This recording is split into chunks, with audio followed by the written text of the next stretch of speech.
시간이 좀 이런 대로 늘 그랬으니까 인사 올리겠습니다. 안녕하세요. 사람이 쓰는 여러 가지 글들과 말들도 보기에 따라서 다르고 다르다고 하죠. 여러분들도 대개 아마 알고 계시는 구절일 겁니다. 경언하다 그러죠. 경언시하다. 그 구절의 시작이 옛 논어의 위장편에 나오는 구절이죠. 귀신이 원지면 이런 얘기가 나오죠. 원래 앞에는 무민지 귀신이 원지 가위사이라고 하는 구절이 있는데 귀신이 원지를 이렇게 해석을 합니다.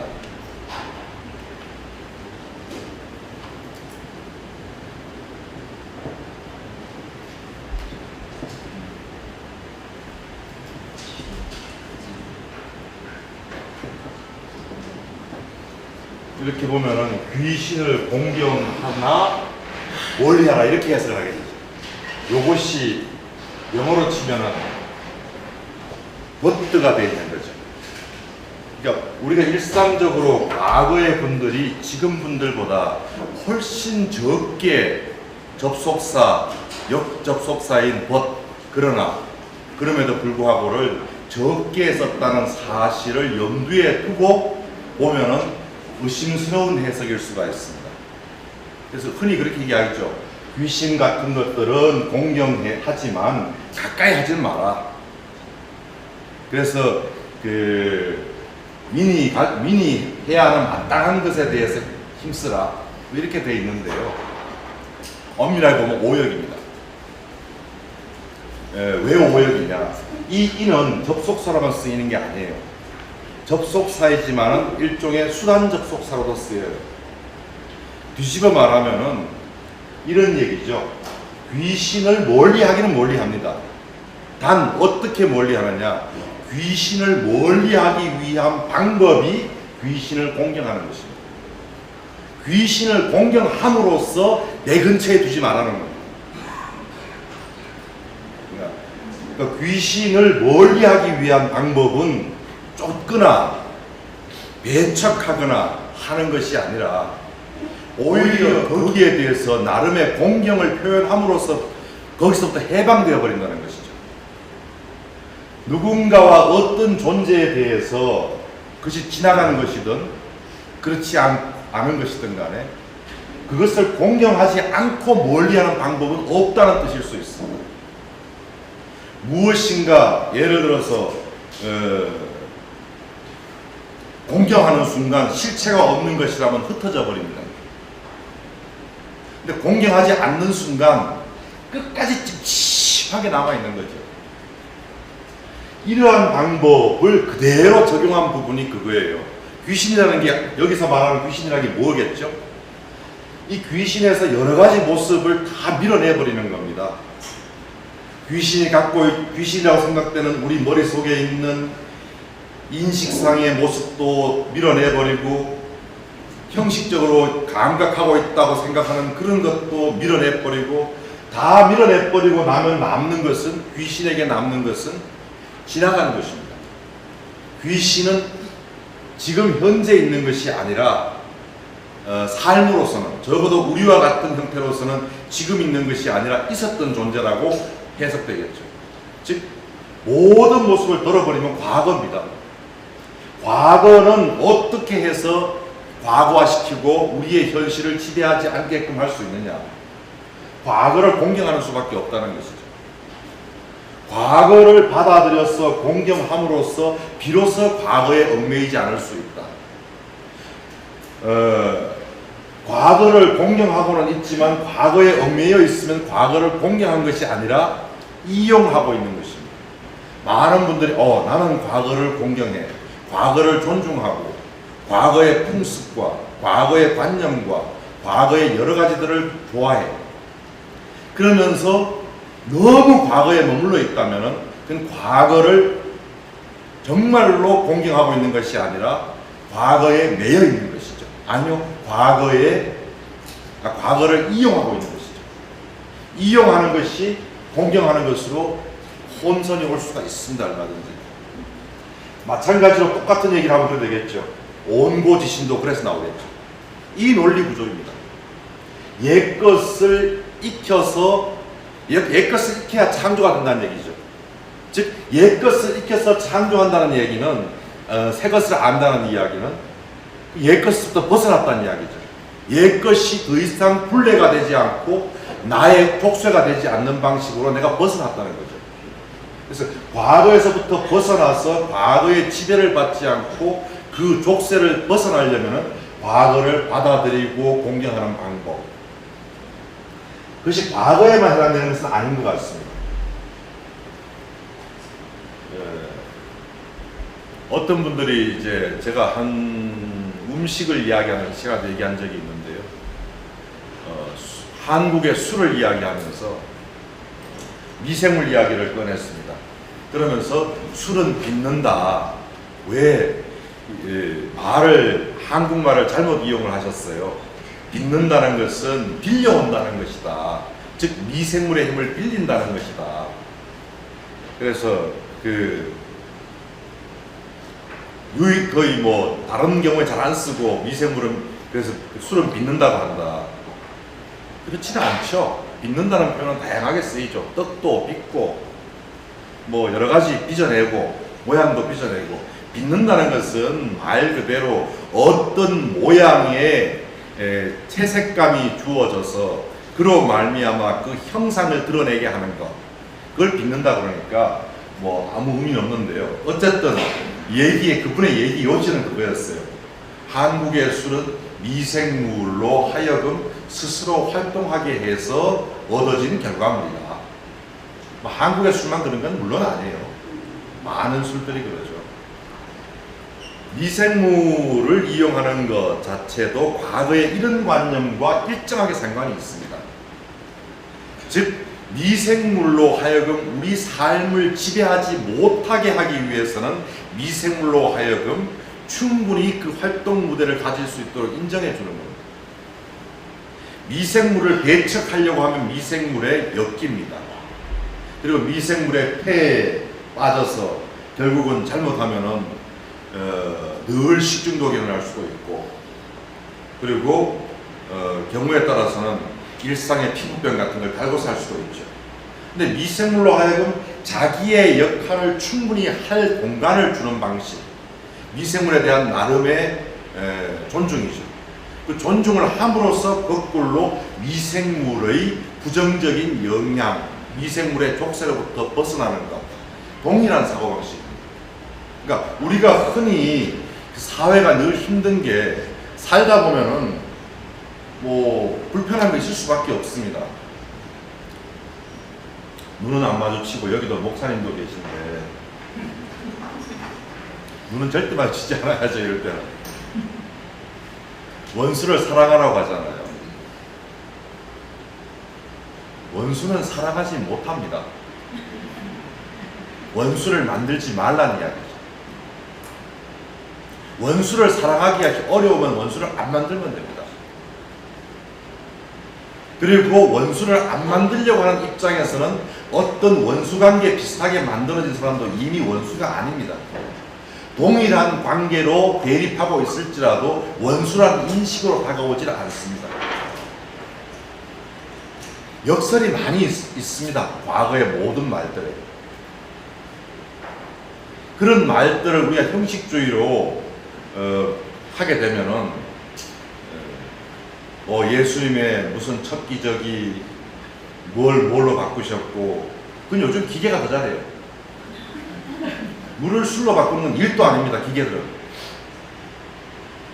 현대 문명이 빚어낸 기계 문명이 하자고 치면 아무것도 아닙니다. 눈꽃만한 그 생선 몇 마리와 빵 몇 개를 가지고 몇 천 명 먹을 수 있게끔 뻥 튀겨내는 거, 현대 기술이 하자고 들면 아무것도 아닙니다. 오히려 더 중요한 것은 넘치고 넘치도록 그 자리에 있는 사람들이 사랑으로 가득 찼다는 거죠. 그 자리에 있는 사람들이 적대를 벗어버렸다는 거죠. 그거 이상의 기적이 있습니까? 아무튼 보이차도 그런 관점에서 제작에 대한 이해를 시작하지 않으면 안 됩니다. 보이차도 바로 미생물을 공경해서 그 미생물로부터 벗어나는 방식이에요. 미생물을 직접 먹지도 않죠. 미생물이 가축이어서 잘 길러가지고 미생물을 먹는 그런 방식은 아닌 것이죠. 미생물이 충분히 활동하게 하고 그 활동해진 결과물을 우리가 만나는 것이죠. 한국의 된장도 그런 거죠. 만약에 된장독이 없고 고추장독이 없어서 그 이전에는 미리 가을에 들어서 처마에 메주가 마르고 있지 않다면 그 미생물들은 직접 사람들과 만날 겁니다. 그 메주에 매달리는 것이 아니라 공기를 타고 움직이면서 사람들이 먹는 밥을 공격할 수밖에 없습니다. 그러면 사람은 그 미생물을 직접적으로 먹었을 경우에 적대관계가 형성되어 버릴 수 있겠죠. 메주에 들어가는 미생물도 미생물 자체로서 우리가 직접 먹었을 때는 문제가 심각하게 발생할 수 있습니다. 그런데 그것이 메주에 앉아서 그 건조 과정 속에 함께 하면서 자신을 발현함으로써 이미 한 번 중간 단계를 거친 거죠. 사람과 만날 수 있는 중간 진화 단계를 거쳐버린 것이죠. 그래서 충분히 저들이 놀 수 있는 무대를 주는 것이죠.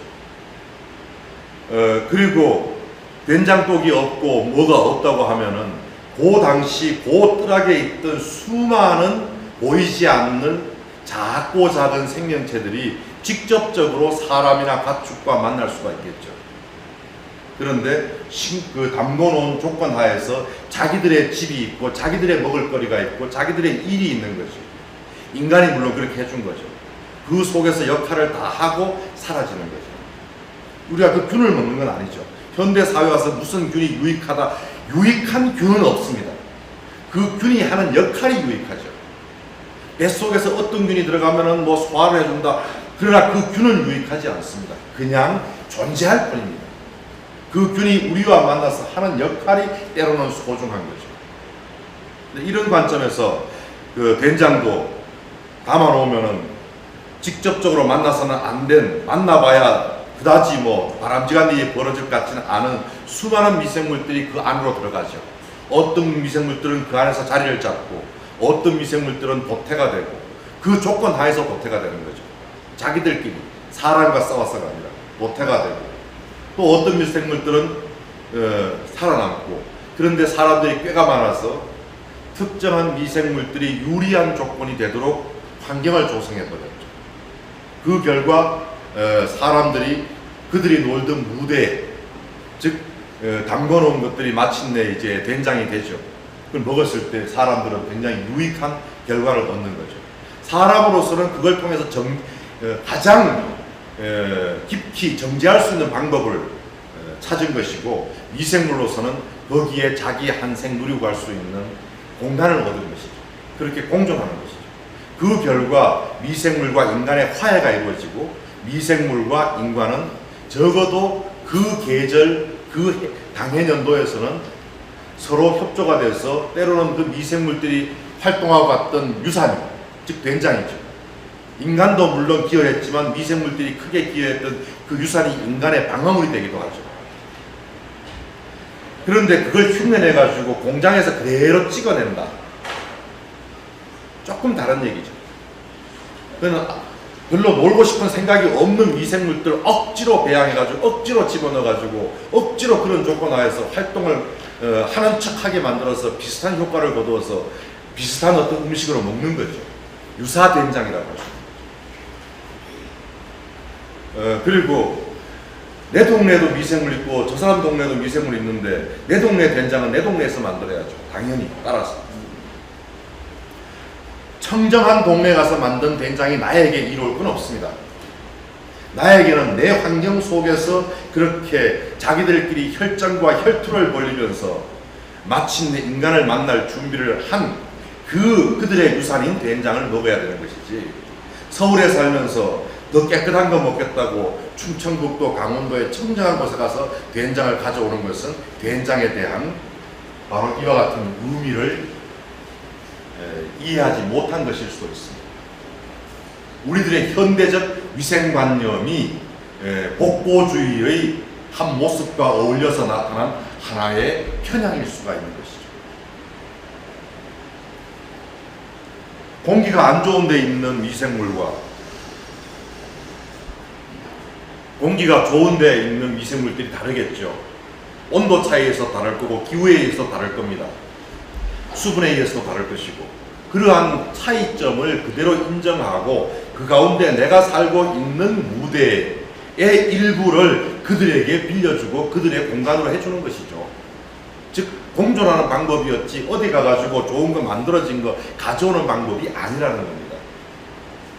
그러한 방법도 앞서 말씀드린 것을 거듭 말씀드리면은 현대적 상업주의와 자연주의와 복고주의와 현대적 위생관념이 만나서 빚어낸 하나의 해프닝입니다.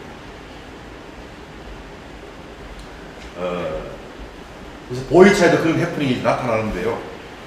이제 보이차 얘기로 좀 들어가겠습니다.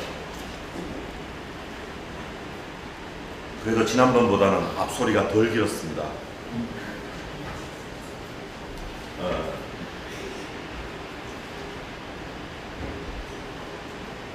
뭐 이렇게 있는데요. 이미 있는 것도 있습니다만은 지금 보이차 만드는 것만 이야기하고 보관하는 것만 이야기하는 마당인데 분류는 왜 하냐? 된장인지 간장인지 고추장인지 알아야 분류를 해야 그 가공 방법을 얘기하지 않겠습니까? 그래서 어쩔 수 없이 보이차의 분류법을 먼저 간단하게 보겠습니다. 보이차 가공 공예와 품질 특징으로 보면은, 그러니까 그 성질로 보면은 보이차의 생차, 보이차의 숙차가 있습니다. 근데 그 가공 공예와 품질 특징 하니까 제가 며칠 전에 핸드폰에서 누가 댓글 단 걸 우연히 보다가 저 나름대로 빵 터진 적이 있어요. 어떤 그 물건인데 그 물건에 그 대한 사용 후기성 댓글에 이렇게 써놨었어요. 안 써봤지만 그 가격 대비 별로. 대비라는 것은 써보거나 품질을 이해해야만 가능한 것이잖아요. 그래서 그걸 보고 와, 이렇게까지도 표현할 수 있구나. 아무튼 외형이 있고 이제 그 외형 이외에 그 성질을 가지고 보면은 기법으로 나눠보는 그 특징을 보면 생차와 숙차로 나눠지고요. 외관상으로는 덩어리를 지은 차와 그냥 잎을 그대로 유지한 차로 나눠집니다. 그래서 그 외관 형태로는 물론 이 덩어리 지은 차도 떡 모양으로 덩어리 지은 차, 벽돌 모양으로 덩어리 지은 차, 그리고 그 제가 갑자기 그 헌팅캡 비슷한 도리우치라 그럴까요? 그런 모자 모양으로 생긴 차, 이렇게 나눠지겠죠. 그 가운데서 이제 숙차에 대해서 간단하게 한번 보겠습니다. 숙차도 생차도 가장 먼저 원료가 준비되어야겠죠. 원료라는 것은 신선한 찻잎이 아닙니다. 모든 이때 원료라고 하는 것은 쇠천 모차를 말합니다. 얼마 전에 TV에 EBS에 그 길 위의 인생인가 하는 다큐멘터리 영화라고 하는 것을 했었어요. 근데 거기에서 이제 그 소맹송이라고 하는 지역을 찾아가서 거기에 살고 있는 어떤 이름이 무슨 쯔홍인가 하는 부부를 만나고 그들과 함께 파사산을 가고 영매산을 가고 그리고 남라산을 가는 그 어떤 모습을 보였는데 제가 그 생각 들었어요. 찍은 분한테 대단히 죄송하지만 이러려면 왜 찍어? 그랬어요. 뭐든지 찍으려면 좀 공부 좀 하고 찍어야 되는데 왜 찍어 싶었어요. 근데 그러다가 또 생각했어요. 아, 그럴 수밖에 없겠다. 저거 제작사에 위탁을 하면은 제작사에 대략 1,500만 원 정도 줬을 것이고 1,500만 원 중에서 여행 경비로 아무리 안 들어가도 500원 들어갔을 것이고 딱 두 명이 움직인 것 같아요. 그 다음에 작가한테 아무리 못 줘도 150, 200원 줬을 것 같고요. 그다음 편집 기계 빌려오는 비용, 편집료 뭐 이런 게 자기 팀에 직접 하더라도 감가상각 안 할 수 없으니까 계산했을 것이고 그런 거 상계 다 하고 나니까 1,200원, 1,200만 원 정도의 원가가 들어가더라고요. 근데 1,500만 원 받아가지고 저렇게밖에 못 찍겠구나. 쉽게 말하면 그런 건 그렇게 쉽게 안 찍었으면 싶었어요. 이런 내용들에 대한 것도 이해를 좀 하고 가서 그들을 다뤄야 그들의 마음이 보일 수 있죠. 목수를 만나러 가서 대화를 하는데 목공에 대해서 전혀 이해가 없는 사람이 간다면 대화가 안 되죠. 너무 편향적으로 또는 조금만 알고 있는 상태에서 가도 대화가 제대로 되기 어렵죠. 충분히 그래도 어렵더라도 200만 원밖에 안 받고 원고를 써야 되더라도 책은 충분히 자료비가 안 나오네 하긴 또 봐야겠죠. 아무튼 원료를 준비하는데 원료는 쇠청 못 차고요. 쇠청이라는 것은 자연 상태에서 건조한다는 것이죠. 햇빛에 말린다는 것도 포함해서 자연적으로 건조하는 것이 쇠청입니다. 쇠라고 하는 것의 모습은 현재 중국어로는 이렇게 쓰지만요.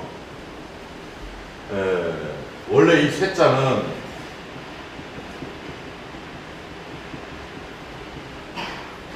이렇게 쓴단 말이죠. 그러니까 그냥 이 쇠는 바람도 포함, 여기에는 개념이 햇빛도 포함되고요. 바람도 포함되고요. 그늘도 포함됩니다. 이 세 가지가 물론 온도도 포함돼요. 이 서너 가지가 합해진 개념이 쇠예요. 그래서 꼭 햇빛에만 말리는 건 아니에요. 햇빛에 말린 만큼 지나치면은 그늘에 말려야 되고 바람이 있지 않고 온도가 있어서도 안 되고 짝을 이루어서 조건이 주어지는 이 개념이 쇠예요. 그러니까 이 개념 자체가 우리가 햇빛에 그냥 말린다, 볕에 말리는 것이 쇠청이다, 그렇진 않아요. 이러한 공정, 햇살과 그늘, 바람과 열 이런 것이 조화가 된 자연적인 형태에서 만들어져서 여기서 왜 청이라고 그러느냐? 이 청이라는 것을 앞에 보면은 이걸 하기 한 과정 앞에 먼저 살청을 한단 말이죠. 즉 푸른 빛을 뺀단 말이죠. 푸른 빛을 빼고 난 차에 또 쇠청이라는 이름의 청을 붙여요. 다시 말해서 이때 청과 살청할 때 청 사이에 엄밀하게 뭔가의 개념의 혼선이 오고 있다는 걸 우리 느낄 수 있어요. 살청이라는 개념을 보이차에 그대로 적용시켜서 이론으로 세운 것은 중국의 한족, 특히 홍콩의 이론가들입니다.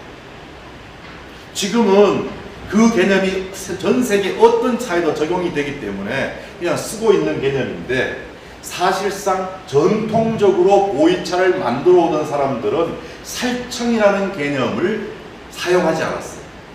우리가 살청이라고 번역하는 이 용어가 아이니족의 용어로 또는 다이족의 용어로 라후족의 용어로 어디에도 푸른 빛을 죽인다라는 용어가 없어요. 굳이 말하면 어떻게 되냐 그러면 살 대신에 한자로 번역해 놓는다 그러면 무엇이 들어가야 되느냐? 접청이라는 개념에 가까워요. 청을 영접해 드린다의 개념에 가까워요. 녹색을 맞이해 드린다의 개념. 푸른빛을 맞이해 드린다의 개념인데 차를 만드는 기술적인 용어로는 다 살청으로 쓰이고 있습니다. 살청이라는 개념이 공식적인 보이차에서 푸른빛과 수분 빼기의 용어로 쓰이기 시작한 것은 150년의 역사밖에 안 됩니다. 그 이전까지 그분들이 보이차를 이미 수천 년 동안 만들어 왔을 때 개념 속에는 살청이라는 개념이 아닌데 지금은 그분들조차 살청 그래요. 이렇게 된 거죠. 만약 여기 살청이 됐다면 쇠청이라는 말이 있을 수가 없죠. 오히려 이 쇠청이라는 개념 자체를 한번 생각해 보십시오. 이거는 번역이 제대로 이루어진 용어예요. 한자로. 쇠청이라는 개념을 보면은 푸른 빛에 이와 같은 조건을 주다잖아요. 이 개념에 더 가깝죠. 접청의 개념에 가깝죠. 그러니까 차에 있는 푸른빛을 제거하다의 개념이 오히려 차에 있는 푸른빛을 받아들이다. 겸귀신이 원지처럼 푸른빛을 받아들임으로써 푸른빛을 멀리한 겁니다. 근데 그것이 이제 솥에 덮고 하는 방법인데 덮기는 덮죠. 그런데 접청이라는 개념으로 말미암아서 살청은 말 그대로 솥에 넣고 푸른기를 죽이는 것이죠. 보이차에 있어서 살청은 똑같이 솥에 넣고 이 부초질을 하지만 덮기를 하지만 이 덮기에서는 왜 이런저런 온도 이야기가 주어질까? 바깥 솥의 온도는 140도여도 내부의 온도, 차에 담는 온도는 왜 75도 좌우가 돼야 된다고 얘기할까? 바로 푸른빛으로 하여금 이 공간 안에서 놀게 하기 위함이에요. 우리 접신이라는 용어 쓰듯이 접청시킨 거예요. 그런 개념이에요. 청이라는 것 자체를 우리와 일체가 되게끔 하는 공정이에요. 푸른빛을 이 살청이라는 개념은 언젠가는 전체적으로 차에서 다 사라져야 돼요. 이 흉악한 단어가 남아있는 한 이 공정으로 만들어낸 것이 차가 차일 수가 없습니다. 살자를 버리지 않는 이상에서는 차를 만드는데 푸른빛을 뺀다? 아무리 기계적이고 대충 쓰는 표현이라도 살청이라는 표현을 쓸 수는 없죠. 그러나 이제 또 막 없앨 수도 없죠.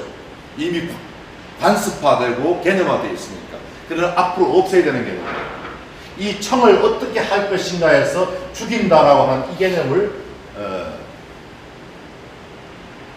없애야 돼요. 차라리 그 살청이라 안 그러고 상쇄한다는 게 쇠청이라 그러면 청과 무엇을 상쇄시킨다 그러면 모르겠습니다. 살이라는 건 뭐예요? 있던 것을 파괴해서 없애는 거 아니겠습니까?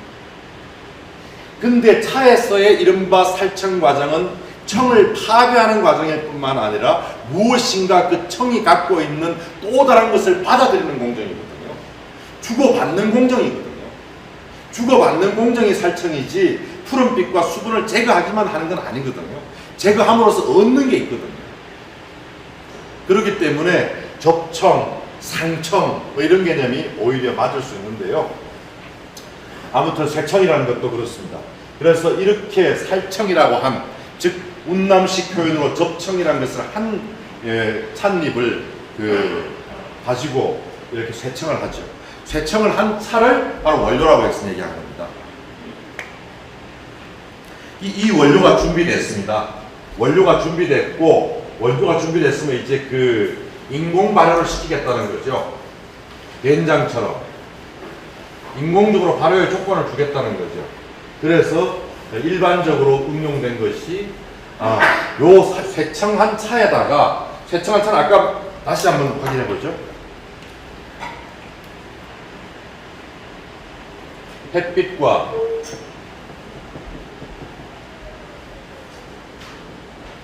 그늘 그리고 열과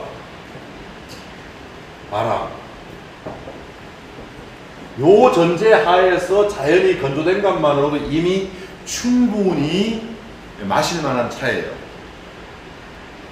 그런데 마실 만은 하지만은 바로 마시기에는 어렵죠. 그래서 현재인 사람들은 바로 마시기 위해서 다양한 방법을 이용하죠. 첫째, 일종의 상생 도구를 쓰죠. 그 다음에 일종의 변화 도구를 쓰죠. 현지 사람들은 이런 방식을 주로 씁니다.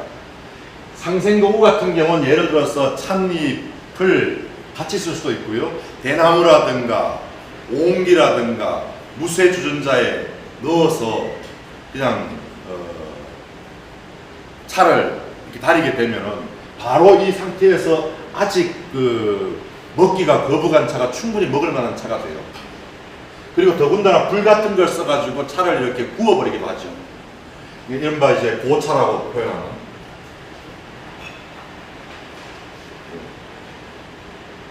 굽죠. 이렇게 함으로써 또 차를 그 자리에서 바로 먹기도 해요. 현지 분들은 차를 실제 이렇게도 많이 먹어요.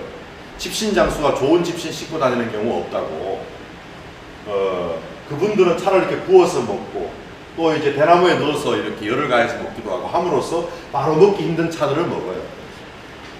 그렇게 먹었는데 지금은 그냥 이걸 갖다 먹으라고 막 하는데요. 이건 시간이 걸리면 충분히 먹을 수 있어요. 아무튼 이렇게 이걸 충분히 먹을 수 있다고 인정하고 세월이 가는데 이것이 너무 흩어지지 않게 자체로서 여러분 혹시 저는 TV를 너무 자주 보는지 삼시세끼라는 걸 봤어요. 거기에 보니까 그저께 별을 이제 모내기를 하더라고요. 모내기를 하는데 딱 도시 사람과 농사를 짓는 사람 사이에 관념의 차이가 있었어요. 도시 사람들은 이런 개념이 있어요. 이게 이만큼 경계가 있다. 이 경계 안에 뭘 한다 그러면은 반드시 가장자리를 생각해요. 가장자리를 비우고 그 다음에 일렬이 시작해요. 별을 심는다 해요. 여기서 또 끝나요. 여기도 그만한 공간이 뭔가 좀 비어 있어요. 근데 농사 짓는 사람들은 뚝이 경계가 아니라 물을 가두는 틀일 뿐이고 경계의 마지막은 벼로 경계가 심어서 여기서 시작해요. 여기서 끝나고. 그러니까 그 벼가 끝나는 부분이 뚝 자체 바로 밑에서 시작해요. 마지막 심는 것도 뚝에 바로 붙여서 끝나요. 그래서 나중에 보면 이제 그 뚝 바로 밑에서 쑥 올라오죠. 벼가. 근데 도시 사람들이 심으라 그러면 여기 한 줄, 여기 한 줄, 여기 다 한 포기씩 빼요. 뭔가 그래야 적당한 것 같아요. 왜냐하면 이 자체가 논뚝 자체를 경계로 생각하는 거예요. 논뚝은 기능일 뿐이지 경계가 아니거든. 경계는 벼가 경계고 그 경계가 될 부분부터 벼를 심거든. 근데 어쨌든 개념이 조금씩 다른데 이것도 마찬가지예요. 이분들은 이게 개념이에요. 이렇게 해가지고도 먹을 수 있다. 단 바로 못 먹으니까 이렇게 먹는다. 근데 현대사회에 오면은 이것부터 먹어라 이렇게 나와요. 이건 못 먹는 차입니다. 먹으면은 힘에 붙여요. 많이 붙여요. 정제가 아직 안 돼 있거든요. 방향성이 주어진 거예요. 이 햇빛과 그늘의 조화, 열과 바람의 조화로 말미암아서 마침내 이 차는 어느 방향으로 갈 것이다라는 방향이 제시된 거예요. 방향만 제시돼서 되는 게 아니라 모든 일은 그렇잖아요. 방향성 유지, 시간성 유지잖아요. 이제 시간성이 유지가 돼야 되죠. 시간성을 유지하지 않으려고 하다 보니까 이런 뭐 대나무통이라든가 불이라든가 이런 상생과 변화의 도구를 이용해서 이 시간 유지의 변형을 꾀하는 거죠. 그 변형의 한 방법이 숙차입니다. 숙차라는 것도 왜 나오느냐? 더 부드럽게 마시기 위해서? 그게 아니고요. 이 시간이라는 것은 어차피 주어진 순서가 있어요. 아무리 급해도 바늘 허리를 꿰맸을 수 없듯이 우리가 세상의 일을 보거나 뭐 정치를 하는 사람이 정치를 하거나 학문하는 사람이 학생을 가르치거나 할 때도 시간의 순서를 지키지 않으면 수업이 진행되질 않고, 그리고 시간은 방향성 외에 시간성을 유지하지 않으면 이루어질 일도 이루어지질 않죠. 그래서 이런 상황 속에서 급할 때에는 바늘은 허리를 매서 쓸 수가 없지만은 차는 이렇게도 쓸 수 있더라는 시간 유지에 대한 일탈 내지 변화, 적용, 응용 방법이 생긴 겁니다. 근데 응용하지 않고 이 자체로서 그냥 먹을 수 있다고 하는 것은 뭐죠? 정말 생각 안 해본 겁니다. 이것이 방향 유지를 제공했다는 거. 앞에 말한 접청 또는 쇠청, 즉 살청이라고 하죠. 살청, 쇠청한 이 공정은 뭐냐? 너는 이 공정을 거친 이상 이제 어디로 밖에 못 간다. 메주를 이용하고 수출을 이용하고 물을 이용하고 소금을 이용하고 말린 고추 등을 이용해서 된장을 담글 때 그 조건을 주면 사람은 믿는 거예요. 이 안에서 이제 너희들은 이 안에서 이 방향으로 가게 돼 있어. 물길을 열기 위해서 옛날 치수 사업을 한 것처럼 동일하게 방향을 만들어 둔 겁니다. 그 방향을 만들어 둔 것, 아직 아무것도 진행이 안 된 겁니다. 근데 그것 자체를 바로 먹으라고 하면 안 되죠. 이런 일탈이 있었다는 거죠. 아니, 응용이 있었다는 거죠. 이 응용, 현대적인 응용이 있고, 그리고 외지에서부터 보이차계로 넘어온 응용입니다. 근데 여기서 이 공식 방향성에서 모든 이 응용은 방향을 조금 변화시키는 것밖에 방법이 없습니다. 엄밀하게 말하면 보이숙차는 보이차가 아닙니다. 보이차의 응용차이고 크게 보면 보이차이지만 이 방향 틀을 조금 바꾸었기 때문입니다. 어떻게 바꿨느냐? 바람을 줄이고 열을 올린 겁니다.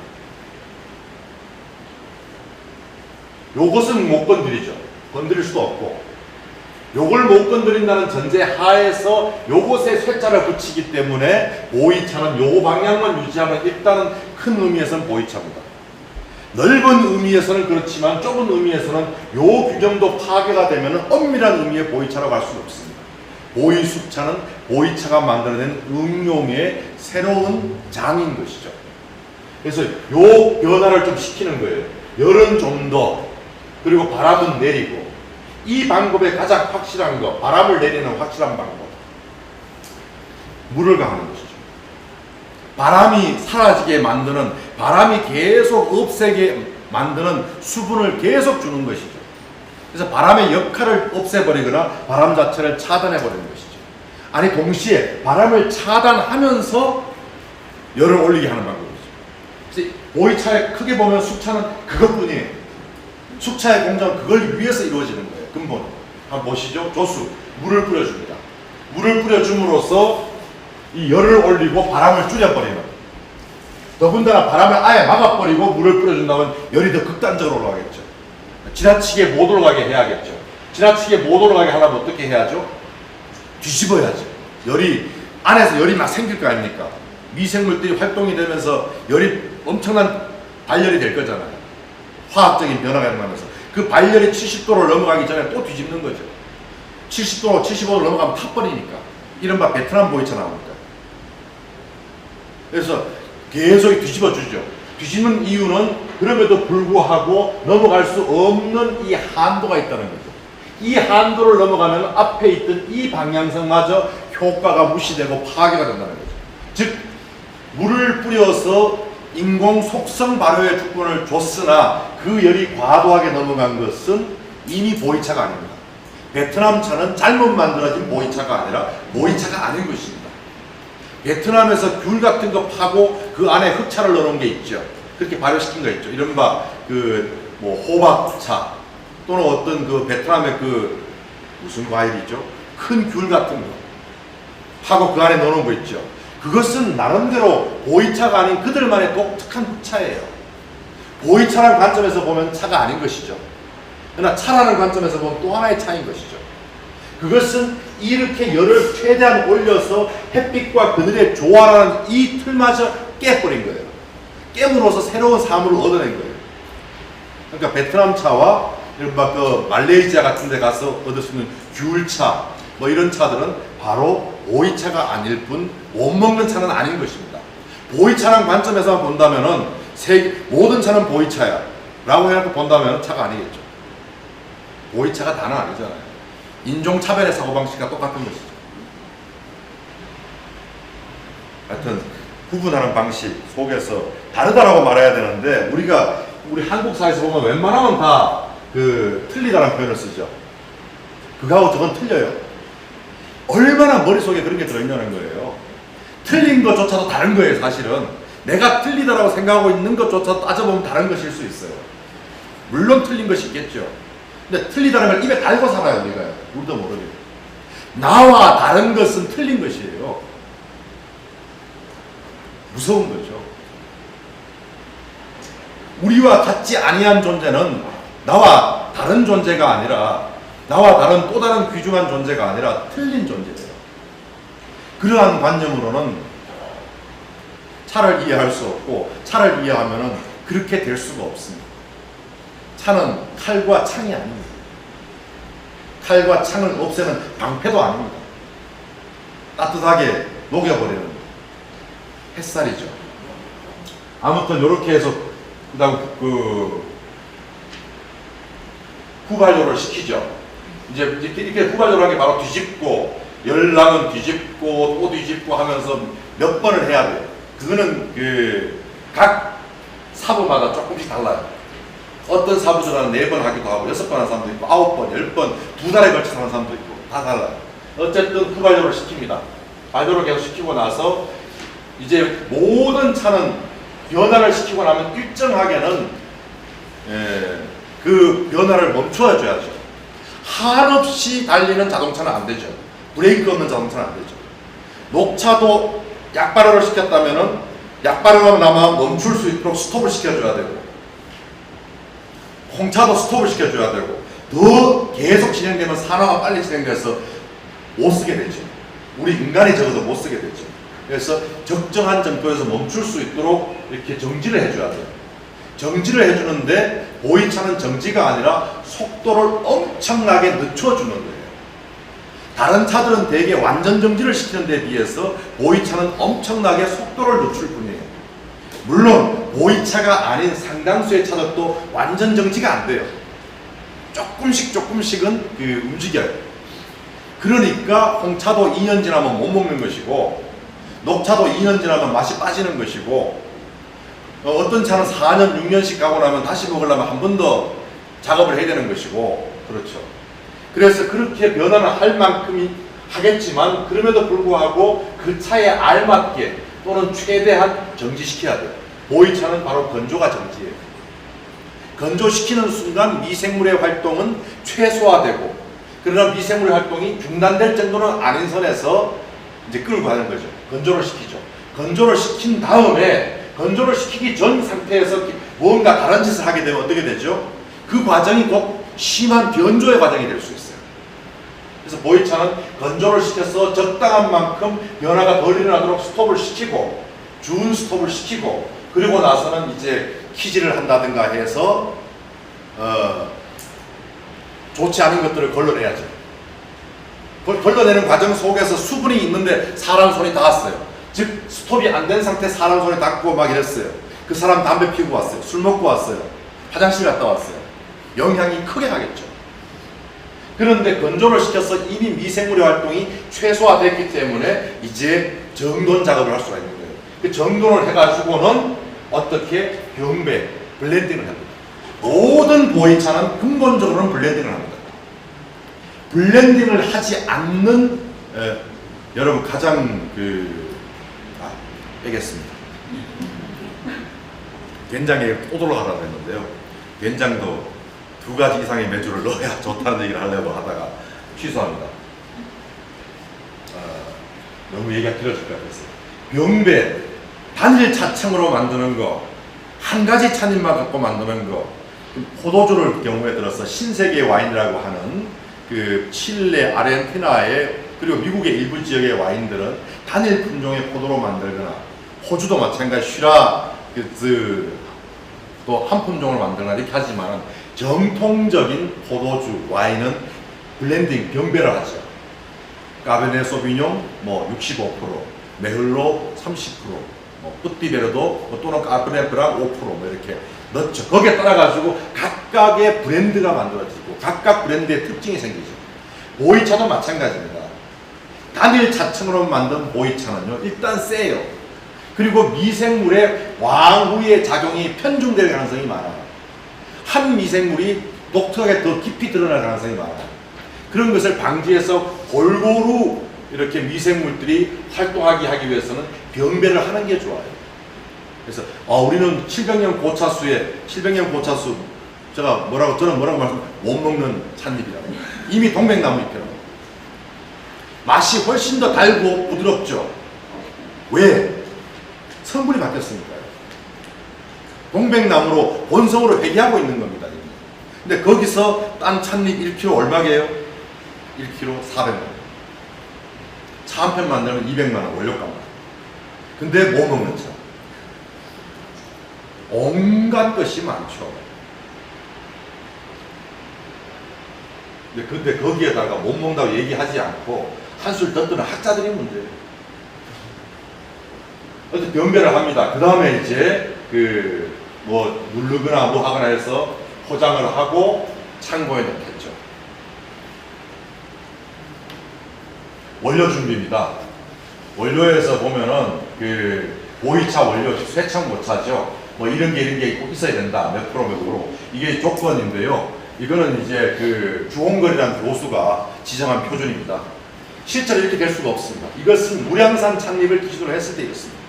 주홍걸 교수가 보이차의 수차를 연구하면서 채택해서 썼던 잎이 대부분 다 무량산 보이 수차이기 때문입니다. 그래서 그 표준을 이제 그렇게 세운 거고요. 그다음 보이차 원료의 각급 품질 특징 뭐 이렇게 있는데 안 하겠습니다. 주입되는 물을 얼마만큼 뿌릴 것인가, 물을 넣는 양의 공식입니다.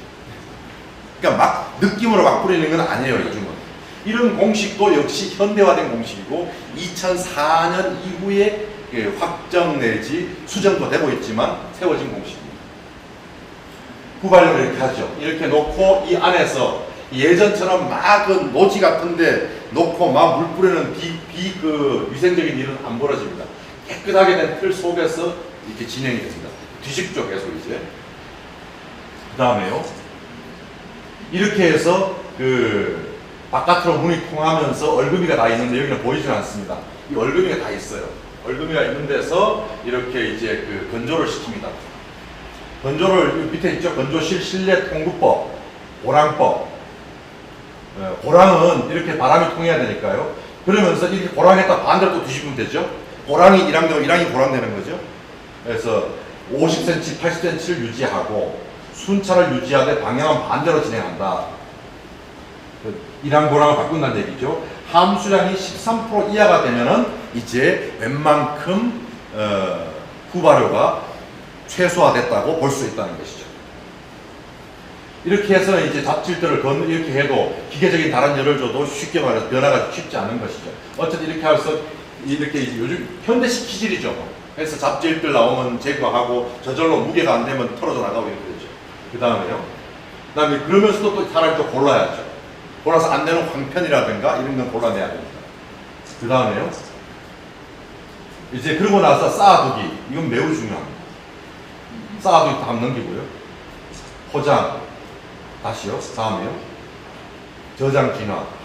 아까 쌓아두기와 저장 진화를 한꺼번에 이해를 하셔야 돼요. 여러분들 특히 7번 다시 한번 가겠습니다. 이 쌓아둘 때 과정이 매우 중요합니다. 쌓아둘 때 그냥 창고가 있으니까 창고 안에 쫙 쌓아두면 될까? 안 됩니다. 쌓아둘 때는 반드시 벽면으로부터 떨어져야 되는 거리가 있습니다. 벽면으로부터 최소 40cm 이상 떨어져야 됩니다. 그리고 지표로부터 창고의 지표죠. 창고의 바닥으로부터 최소 15cm 떨어져야 됩니다. 그 다음에 위에 상부로부터 최소 역시 2자 떨어져야 됩니다. 즉 60cm 정도 떨어져야 됩니다. 이렇게 쌓아야 돼요. 그런데 그러면은 우리는 창고도 많고 하니까 널널하게 쌓아두면 되겠네. 사람이 오르내리기도 힘들고 창고 안에 자꾸 이렇게 지게차 들어가는 것도 귀찮은데 지게차에 밖에도 씌워야 되니까요. 귀찮은데 우리는 그냥 1층으로만 쌓아도 그렇게 하면 차는 버립니다. 이렇게 쌓으면서도 쌓아두기의 공정은 전체 창고의 표적에 전체가 공간 면적의 75%를 넘어가야만 합니다. 75%가 안 되게 쌓아놓은 보이차는 나중에 와서 반드시 문제가 발생합니다. 희한하게. 그래서 홍콩 같은 데서 과학적으로 지금 창고를 쌓는 법에서도 그 창고 안에 왜 이렇게 많이 넣어놨어? 이따 그림 보고 그러실 거예요. 그렇게 많이 넣어놓지 않으면 장기 보존 시에 상당한 문제가 발생합니다. 창고의 50% 이하가 되면 그 차는 홍화가 됩니다. 50% 이하로 쌓아놓은 창고 안에서 일정한 열과 통기가 계속 이루어졌을 때 차의 표면에서부터 붉은색이 점점 안으로 들어갑니다. 그러면서 차가 산화가 더 빨리 진행될 겁니다. 즉 보이차는 산화도 되지만 산화보다는 미생물 발효에 더 포인트를 둔 차죠. 미생물 발효보다 산화가 더 빨리 되는 정도의 체표를 유지하면 안 된다는 거죠. 이게 문제입니다. 그리고 이 공간 안은 빛도 최소화시켜야 됩니다. 빛이 너무 밝아도 안 됩니다. 빛이 없으면 작업을 할 수가 없다. 그러면 빛을 훨씬 더 어떻게든 약하게 달고 또 분산해서 달아가지고라도 해결해야 돼요. 그래서 이 공정은 매우 중요합니다. 가정에서 두고 드실 때는 왜 그냥 선반에 얹어놓는 것보다는 통에 얹어가 넣어가 선반에 넣는 게 좋으냐? 왜 차통에 넣어서 이렇게 두는 게 좋으냐? 차통이 하나의 방이라고 치면 차가 들어감으로써 75% 정도 이상의 면적을 이미 차지하기 때문에 산화가 방지되는 겁니다. 그냥 턱 까가지고 밖에 한없이 두게 되면은 홍화가 진행되고 마침내 맛이 빠지게 되고 싱거운 산화된 맛이 나오거든요. 갈대의 맛이 점점 심해집니다. 그래서 그런 것을 방지하기 위해서는 일단 종이로라도 포장해야 되고, 종이로라도 포장을 해야 되고, 그리고 종이가 포장이 약하다 싶으면은 대나무로 또 포장이라도 해야 되고, 그것도 불안하다 싶으면은 통에라도 넣어야 되고, 그래야 되는 것이죠. 그렇지 않고 그냥 맨땅으로만 쌓아두면은 차는 점점점 나쁘게 변하게 됩니다. 공간은 반드시 75% 이상을 차지해야만 미생물의 발효가 끊임없이 이어지고 상대적으로 산화에 의한 영향보다는 미생물 발효에 의한 영향을 유지하게 됩니다. 10분 쉬고 다시 하겠습니다. 네, 이어가겠습니다. 그렇게 해서 만들어진 방향성을 유지하면서 속도성의 변화를 가져온 그런 방식으로 만든 숙차도 중요한 것은 마지막으로 이렇게 저장을 하면서 계속 후발효가 진행되도록 유지하는 것입니다. 보이터로 만들어진 차는 계속해서 진행이 계속 이제 진화가 돼야 된다는 거죠. 이때 이제 차엽 내부 성분이 살청을 완전히 하지 않았기 때문에, 아까 말한 덮청을 했기 때문에 미생물과 만나서 끊임없는 변화를 가집니다. 또 그것이 산화에 의해서 산화와 미생물의 진화는 상대적으로 상충되는 일입니다. 산화가 되면은 미생물이 살 수가 없고, 미생물이 또 살고 있는 곳은 쉽게 산화가 되버립니다. 미생물이 조금 건드려 놓은 것은 금방 이렇게 산화가 되버린다는 거죠. 산화되는 것은 미생물이 살 수가 없고요. 상당히 민감하고 섬세한 문제입니다. 그래서 아까 말씀드린 대로 산화가 최대한 적게 진행되도록 하기 위해서 진화를 시키고 보존을 할 때도 공간율도 매우 중요하다. 75%의 공간은 가지는 게 좋다는 겁니다. 그리고 전체적으로 산화가 진행되기 쉽지 않도록 적정한 습도를 유지해야 됩니다. 습도가 너무 낮아지면 또 거꾸로 산화가 진행되기가 쉬워지죠. 그래서 공기로부터 일정하게 직접적인 반응을 안 일으키게 하기 위해서는 오히려 일정한 수분을 가지고 있는 게 좋습니다. 여러분 이런 경우를 한번 보시면 될 거예요. 제 경험입니다. 아주 잘 이해를 못했을 때의 경험입니다. 운남에 가서 모든 마을 단위의 차엽들을 전부 채취를 해서 샘플을 가지고 와서 샘플 북을 만들어야지 라고 생각했던 적이 있습니다.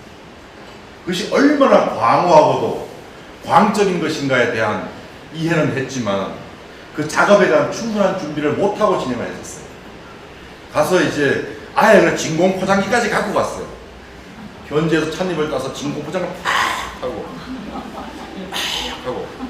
근데 진공 포장을 하려면 용기가 필요하잖아요.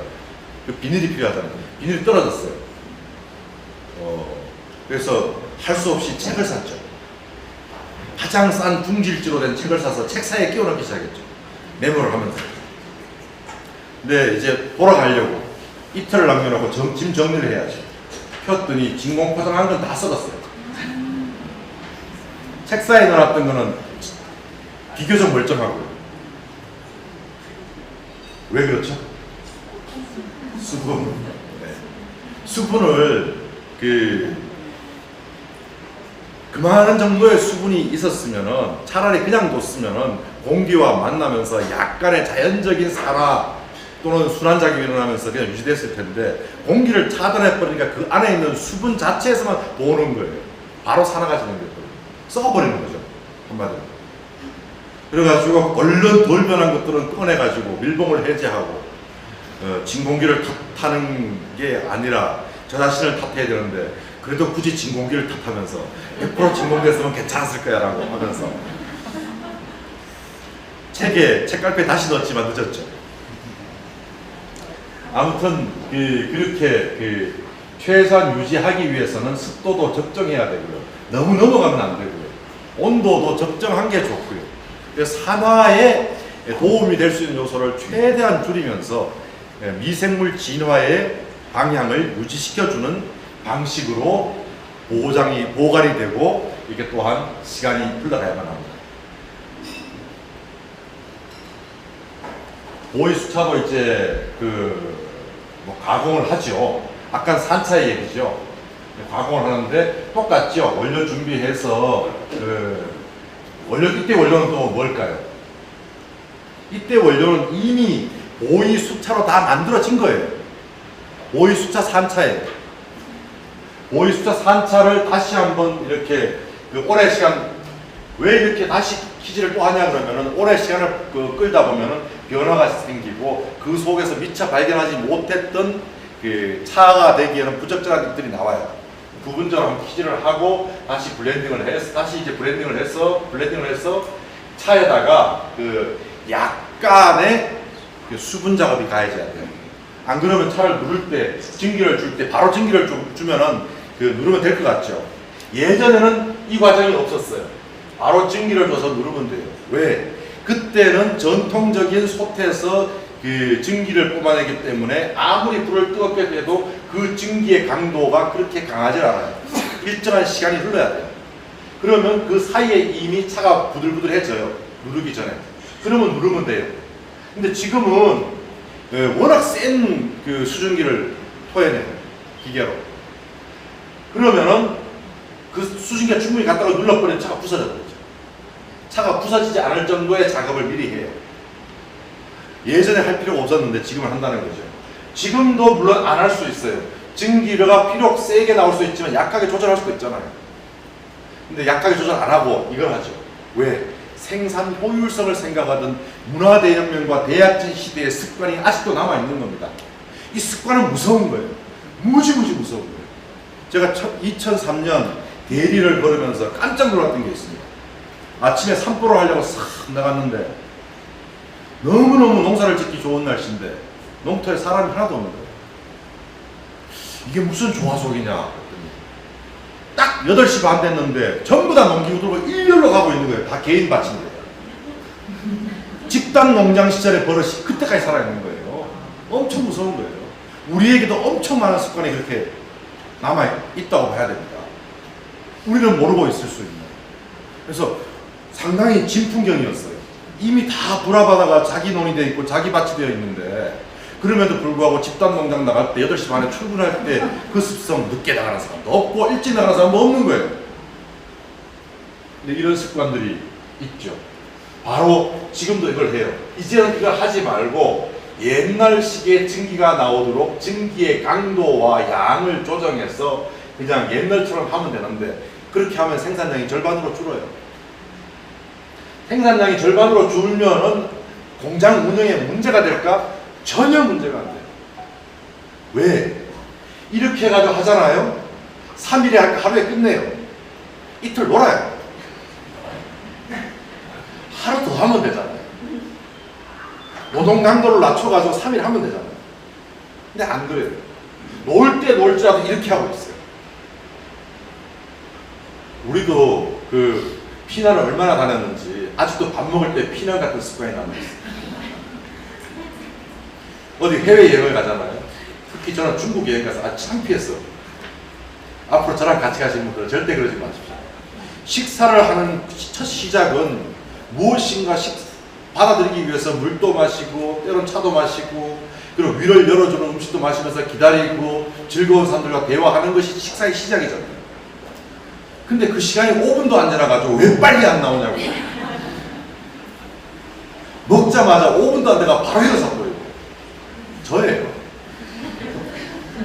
저는 알고 참는 것 뿐이죠.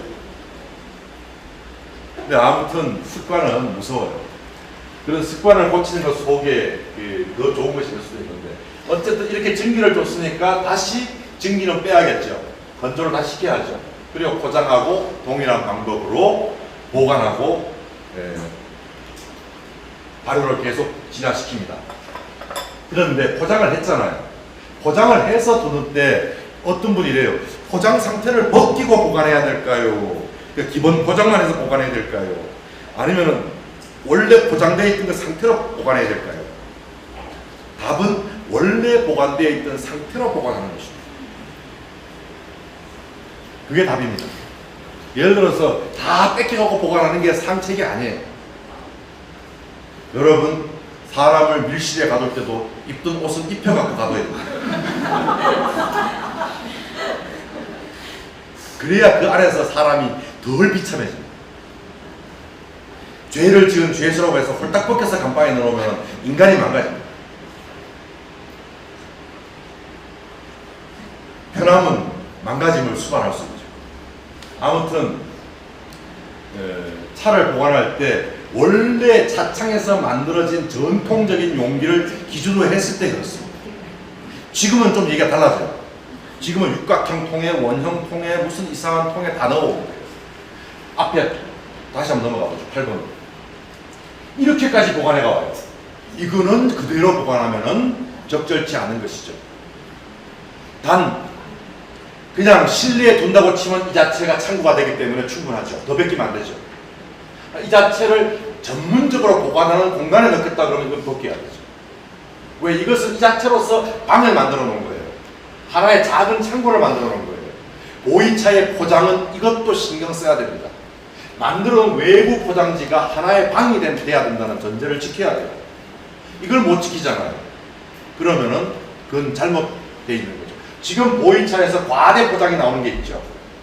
그래서 전부 이러한 포장에 대한 기본 이해가 없는 겁니다. 75%의 최적을 유지하는 공간 유지의 작은 방을 만들어 준 거예요. 방이다 보면 이걸 보관하는데 안 좋은 물질이어서도 안 되죠. 식용 물질을 보관하는데 악취를 준다든가 이런 것이어도 안 되죠. 지나친 화학 물질이 있어도 안 되죠. 이 자체가 방이라는 거예요. 그런데 다시 이걸 방에 보관해, 전문적인 방에 보관한다. 75%도 차 있는 방에 보관한다. 그럴 때에는 까야 되죠. 다시 원래대로 보겠습니다. 네. 이렇게 원료 준비하죠. 이제 보면 색깔이 이미 좀 발효가 된 색깔입니다. 그래서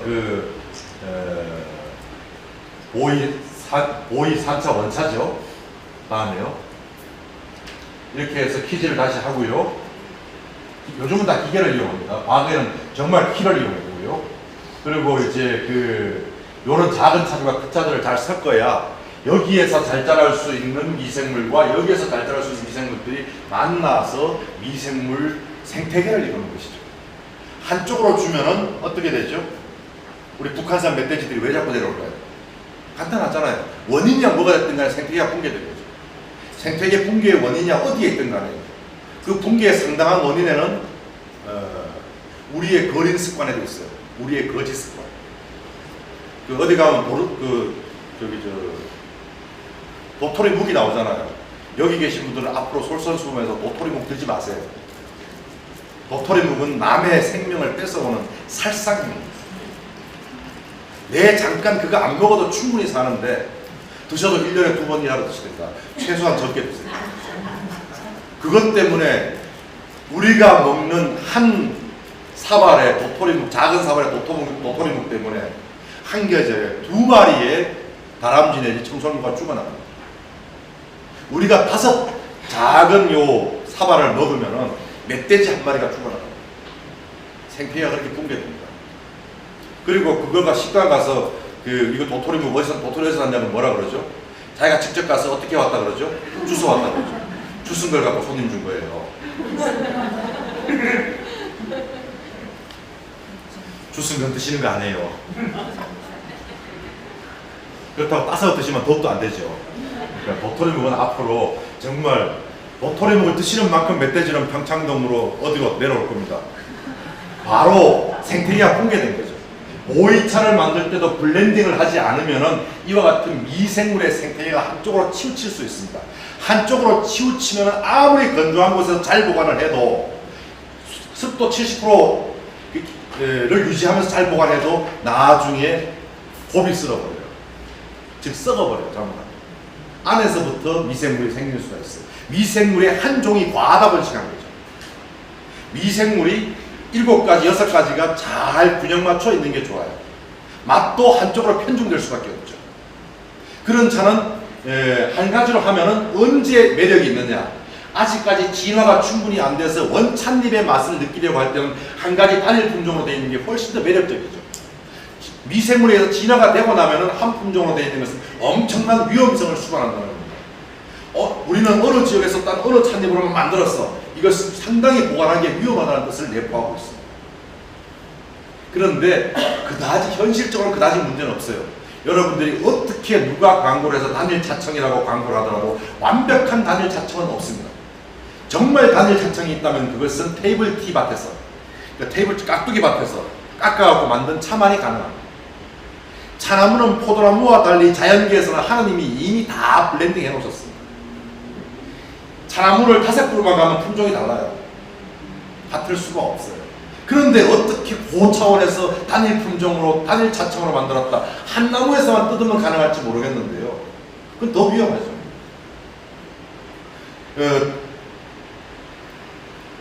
넘기겠습니다. 너무 위험한 얘기를 하려고 했습니다. 사엽을 압제하기 전에 부서지는 것을 방지하고 아까 말씀드렸죠. 아엽의 상태를 완전하게 유지하기 위한 사전 처리 절차. 윤차를 하기 위한 물을 그냥 차를 윤기 있게 하는 거니까요. 물의 양은 사엽의 늙고 어린 정도 및 공기의 습도에 따라 결정. 이건 뭐죠? 네가 알아서 해라죠. 이건 정말로 공식이 어려워요. 윤차를 한 후에 사엽은 비교적 쉽게 이제 부들부들해지죠. 그래서 눌렀을 때 깨지지 않죠. 윤차를 거치지 않는 차엽은 변질 가능성이 있다. 그 무슨 얘기죠? 찻잎이 깨지면 깨질수록 변화가 노출이 쉽게 됩니다. 그 변화의 노출을 막지 않고 윤차도 하지 않으려면 어떻게 하면 되죠? 썰어버리면 됩니다. 찻잎을 애초에 이렇게 탁탁 썰어 놓으면 드시는 분이 보기에는 뭐야 찻잎이 이게 다 찢어 발겨놓고, 그러나 찻잎은 상대적으로 안전합니다. 오히려 그 고급 차는 썰어 놓은 경우가 더러 있습니다. 윤차를 제대로 못 해줄 바입니다. 그 다음 부분.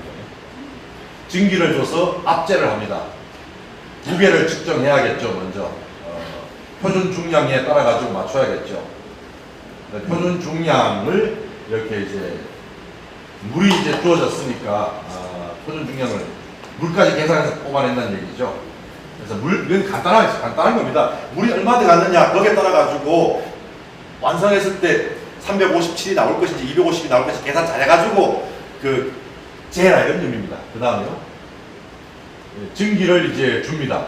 증기를 주는데 지금은 전부 다 이렇게 그 밑에 이제 그 가스불에 의해서 엄청나게 강화된 불이 나오죠. 그러면 그 증기가 쫙 하고 올라오죠. 그러면 30초면 충분해요. 예전에 전통적으로 하면은 1분 30초 정도 걸려요. 1분 10초에서 30초. 잎의 크기에 따라 다르죠. 어쨌든 2.5배 정도의 시간이 더 걸려요.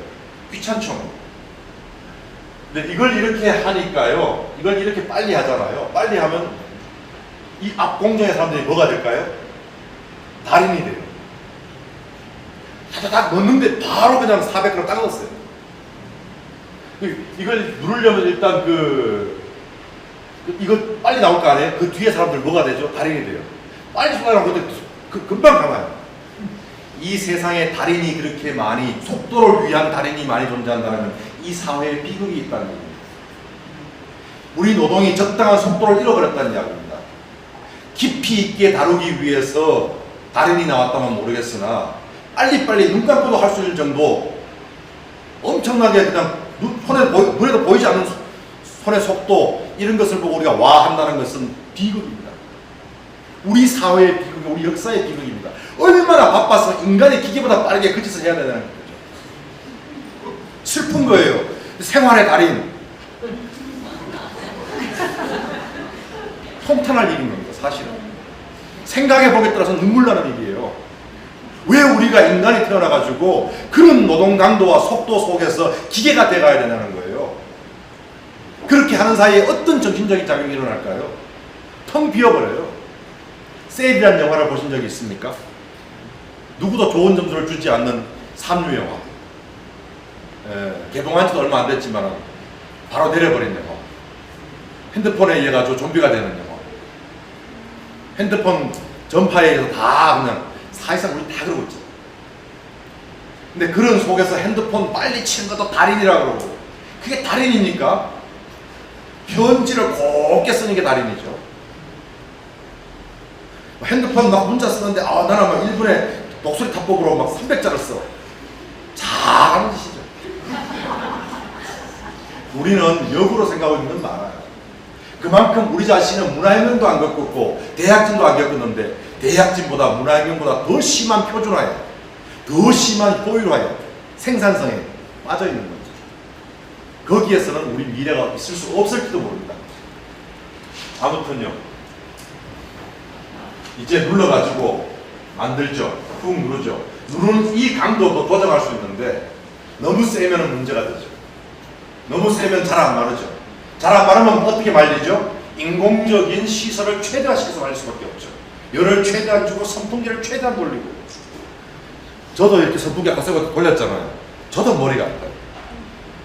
차는 안 아플까요? 차도 아파요. 아픈 차는 사람도 행복하게 못 만들어요. 그래서 너무 적당한 정도의 전기열도서 만들어야 됩니다. 참고로 이 공장은 제 이야기를 100% 잘 듣고 있어요.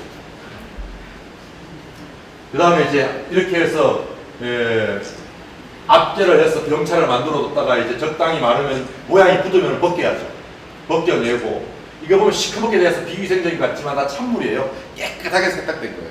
찬물은 그 어떤 염료보다도 강력한 염료의 역할을 해요. 색 결례도가 엄청나게 높아서 양복을 만들어도 빠져나가지 않을 정도의 결례도를 가지고 있어요. 그래서 이렇게 물이 들어요. 이 정도 물 뜬 거 몇 번 안 썼다는 얘기예요. 그래서 또 벗겨내고, 이제 이렇게 여기는 벗겨내기 전에는 병차인데 그림은 갑자기 벗겨내니까 전차가 됐는데요. 대단한 능력이죠. 이렇게 이제 압제한 것을부터 이제 물려냅니다. 압제 후에 차 반성품은 일정한 틀 안에서, 요런 틀 안에 3분 정도 냉각힘을 통해 폐압의 시간을 거친다. 폐압 후 보이긴 차는 말리기를 통해 열기와 수분을 배출시켜준다. 이후에 이제 완전 건조가 이루어지기 시작. 완전 건조가 아니라 적정한 건조가 이루어진다. 그렇죠. 건조 공간입니다. 건조 공간인데, 이 공간도 현재는 사람이 드나드는 것을 고려해서 그렇고, 아직 완전히 채워지기 전이어서 그렇습니다. 더 채워져야 되거든요. 아주 위로 채워지고 있는 중이고요. 그래서 70% 이렇게 할 때, 건조를 시킬 때에도 50% 이상은 채우는 게 좋습니다. 그렇지 않고 채우면은 속성으로 이렇게 건조가 돼가지고 속성 건조 시킨다는 것은 뭔가 기계의 영향을 심하게 받는다는 얘기죠. 바람쟁고 밑에 보면 다 받쳐놨죠? 벽도 뒤에 다 끼워져 있는 겁니다, 현재. 다음에요. 포장을 해야겠죠. 포장은 이렇게 하는데, 포장도 여러분이 보다 보면 가끔 포장지 뒤집어져 있는 것도 있죠. 포장지 뒤집어져 있고, 막 안에 막 내표, 내비 다 뒤집어져 있는 것도 있고, 심지어 없는 것도 있고, 2장 들어있는 것도 있고, 분명히 그 2007년 차인데 막 2003년 막 포장지 들어있는 경우도 있고 그래요. 그런 것들은 이제 앞으로 없어지겠지만 좀 있어도 애교로 봐주시면 돼요. 이렇게 진화를 시키는데요, 거의 가득 채우죠.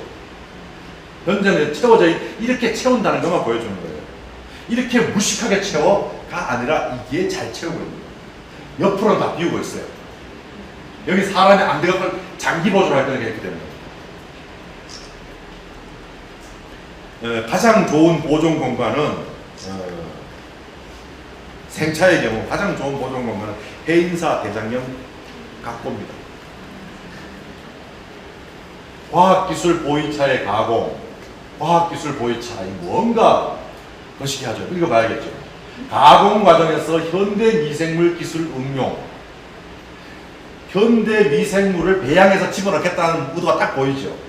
무량한 차액 원료의 선택, 유익한 등과 유해균의 조절. 그러니까 이미 우리가 컨트롤 하겠다는 거예요. 특히 멸균 기술을 이용하여 유해균 성장을 억제. 과연 멸균기에서 유해균만 죽을까요? 쥐약을 넣으면 쥐만 죽든가요? 다람쥐도 죽어요. 화학적 성분을 통해 심사, 평가 기능과 경험을 결합하여 보이차를 생산. 이 모든 과정을 이끌어온 분이 여러분들도 들어보신 주홍걸이라는 조홍재라고 하는 운남대학교 농대 교수님이세요. 근데 긍정적인 것도 많고 아직 해결해야 될 점도 많아요. 그러나 어쨌든 이런 쪽으로 해서 현대화, 공업화, 차에 거의 공업화죠. 공업화 시키는데 표준을 제시한 면에서는 의미는 있습니다. 이런 미생물들을 넣겠다는 거죠. 여러분 차를 열면은 숙차에서 장향이 나네. 숙차에서는 장향나무로 말미암은 장향은 날 수가 없어요. 왜? 이 흑곡균이 들어가면은 흑곡균에 작업한 후과의 맛이 장향이에요. 아, 차에서 장향이 난다. 그러면은 뭐죠? 흑곡균이 상당히 활동을 많이 했구나. 흑곡균은 미생물, 보이차를 기르는 미생물 가운데에서 초기에 가장 먼저 왕성하게 활동을 하는 미생물입니다. 보이차를 복원하면 5년 이내는 거의 흑곡균이 위주를 이룹니다. 그래서 5년이 지나고 나면은 보이차의 수차에서는 웬만하면 장향이 나기 시작합니다. 그 다음 2단계. 요것 좀 이름이 밀당향이 난다 그랬는데요. 밀당향이, 그러니까 꿀맛이 난다 그랬는데 사실 꿀맛이 아니고 난초향 비슷해요. 숙차에서 약간 난초향 비슷한 게 난다. 약간 난초향 내지 수박향 비슷한 느낌이 난다. 뜨거운 수박은 시원하고 보이차 물은 뜨거우니까 구분이 어렵지만 차가 시원하네 하는 게 수박향이에요. 그런 느낌이 난다 하는 건 바로 이 보이차 효모균이 활동하기 때문에 2단계로서 빨리 활동해요. 흑곡균이 완성되면 흑곡균의 시체도 같이 먹으면서 보이차에서 활동을 시작해요. 흑곡균이 활동을 시작하지 않는 차, 장향을 내지 않는 차에 따라서 이 미생물에 의한 난향도 나기 어려워요.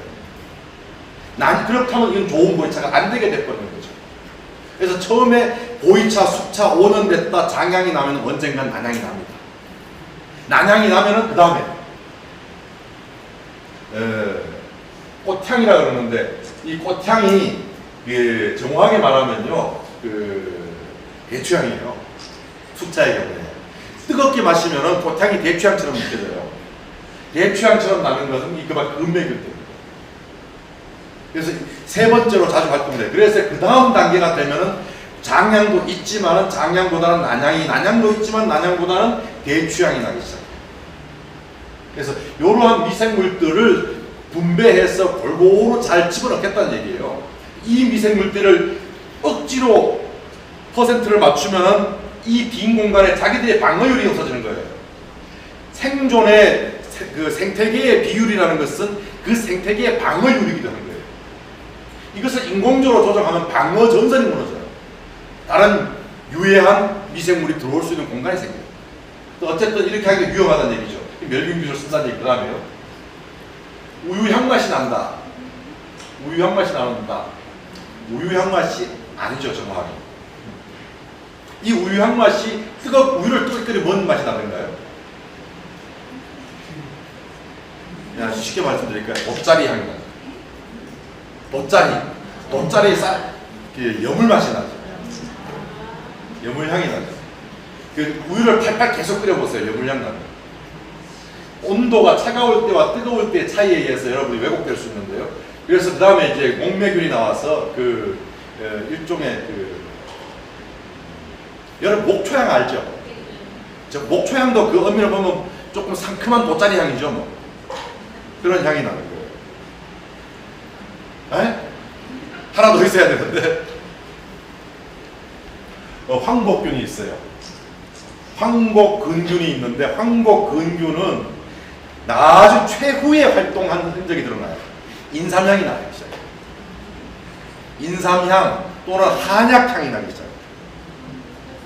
마지막 단계. 근데 이것을 억지로 맞춰가지고 이렇게 하잖아요. 하고 나서는 다 발효시켰다고 치고 나머지는 산화된 것만 먹어라 이거예요. 멸균을 했다는 얘기는.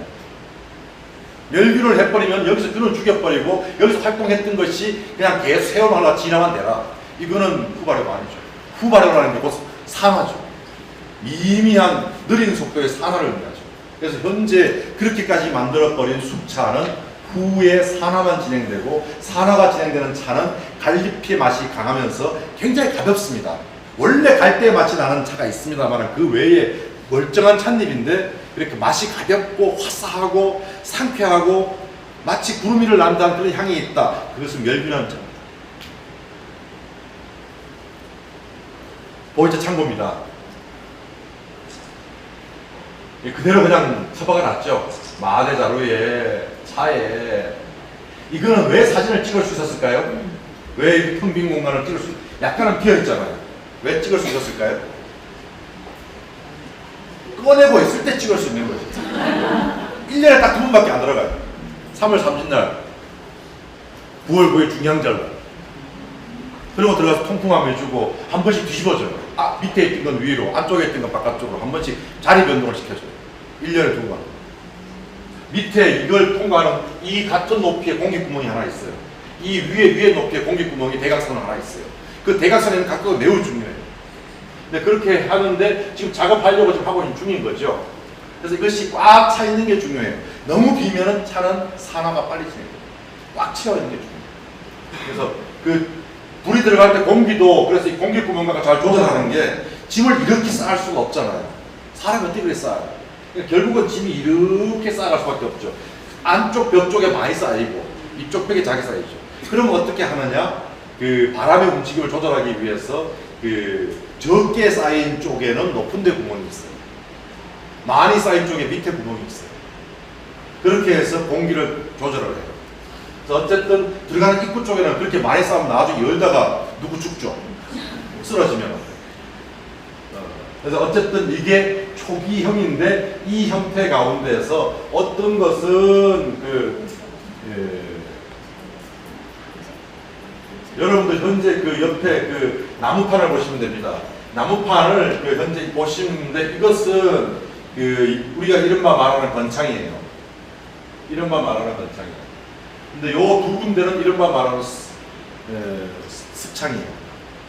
습창과 건창, 습창에 대한 오해는요 상당히 심각합니다. 습창도 잘하고 있는 거와 못하고 있는 게 차이가 있죠. 잘하고 있는 습창은 엄청난 과학입니다. 미래의 과학입니다.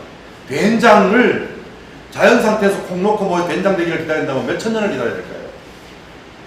항아리 속에 넣었기 때문에 된장 된 거 아니에요. 가끔은 뚜껑 열어주고 가끔은 뚜껑 닫아줬기 때문에 된장 된 거 아니에요. 그런 의미에서 잘 유지되는 습창이라는 것은 인류의 차에 대한 위대한 과학입니다. 거기에 대해서 지금 현재 있는 차를 팔기 위한 사람들은 얘기가 달라지죠. 통풍창, 이게 엄밀하게 말하면 이건 어디냐 그러면요.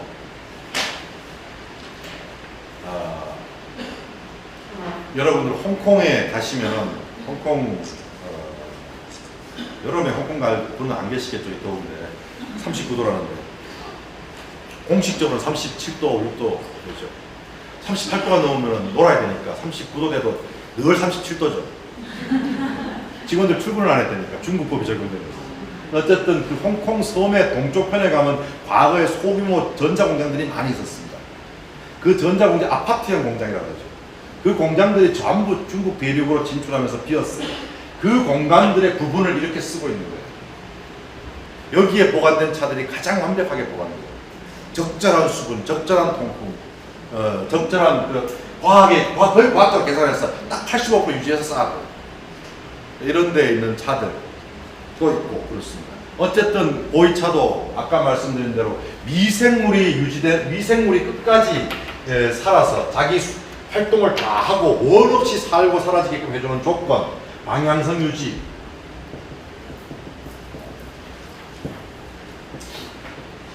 햇빛과 그늘, 그리고 열과 봐라.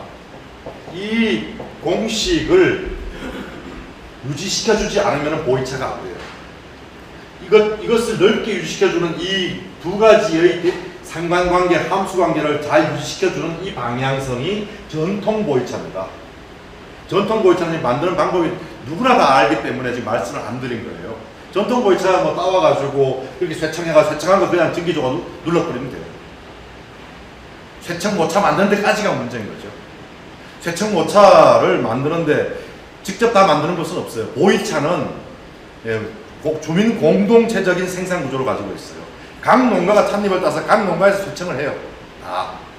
그거를 모아가지고 한 곳에서 만들어요. 따라서 단일 차청은 또 어려워요. 설령 단일 차나밭에서 만들어도요, 각 집마다 세청하는 조건과 세청하는 데 대한 이해도가 다 달라요. 그걸 사와가지고 섞으면 또 섞여버린 거예요. 그래서 현실적으로 단일하는 것은요, 우리 한국인들에게 너무 잘 통하는 거고요, 동양인들에게 너무 잘 통하는 거예요. 여러 개만 있으면 하나 만들려고 하고요, 하나 있으면 순결하게 유지하려고 그러고요. 중국 보세요. 56개의 민족을 한 민족으로 만들려고 하고 있잖아요. 무슨 민족이 담백해 핍니까? 20개 피가 모여서 한갑이 되게? 우리도 단일 민족을 유지하려고 막 하잖아요. 우리가 언제부터 단일 민족이었다고? 전혀 단일 민족이 아니죠. 우리 단일 민족에서 이만한 문화도 못 갖고 있죠. 우리는 융합하고 받아들여서 언제든지 우리 것으로 만드는 능력이죠. 하나의 영역에서 3틀을 제공하지만 그 안에 다양성이 공존하는 거죠. 그게 개성도 선명해지고 좋은 건데, 아무튼 이렇게 이제 그 유지를 해나가는 면에서 전통차가 있다면, 현대의 숙차는 요것만 유지하면서 이 부분에서 변화를 꾀해서 시간성을 변화시킨 거죠. 시간성을 변화를 시킨다. 이때 원래 시간성은 뭐죠?